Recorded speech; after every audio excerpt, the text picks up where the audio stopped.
Well, here we are in my backyard by my pond. My marsh marigolds are starting to bloom. I always look forward to that every year.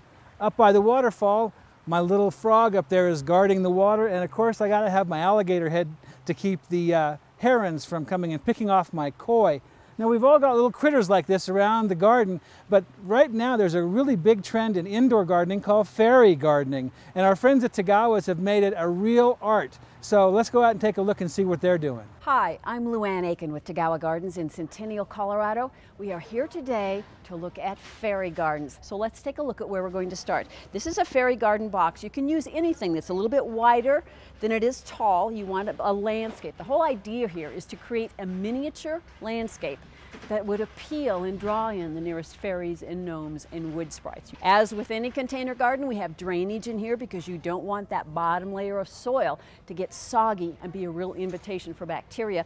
And you want to use the very best soil that you can buy. So we have a lot of things to choose from.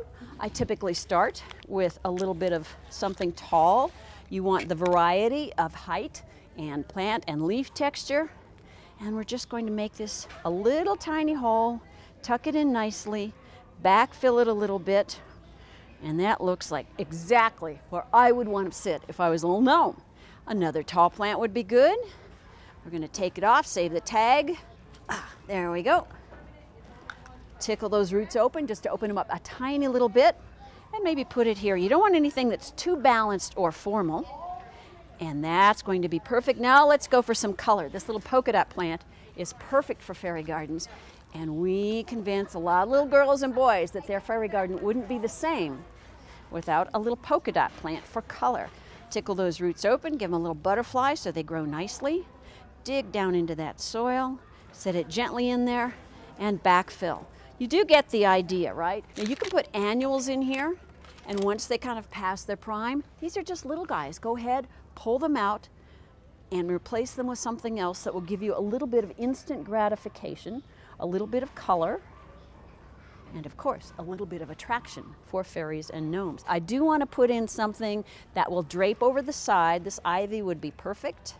Pull it out, tickle the roots, and we're going to drape that over the side right there, tuck it back in, and now some of the most fun of all. We have a gazebo. Will fit in there just perfectly at a nice angle. We have bits of wood that a fairy might sit on. We have pine cones, we have rocks. You just whatever you want, sticks or shells that you got on vacation at the shore. And in this case, we're gonna go with a little gnome. And this will be his home away from home. I'll wash the dirt off, of course. You could have chairs and little tables and all kinds of things to make this perfect for a fairy picnic. Maybe a little mushroom in there. It's really whatever you want to do. Great way to get kids into gardening, a little mother-daughter, father-son bonding, and it gives you something else to give for those special occasions, birthdays and holidays. I'm Luan at Tagawa Gardens. Come see us at Tagawa's. We would love to help you be green and grow.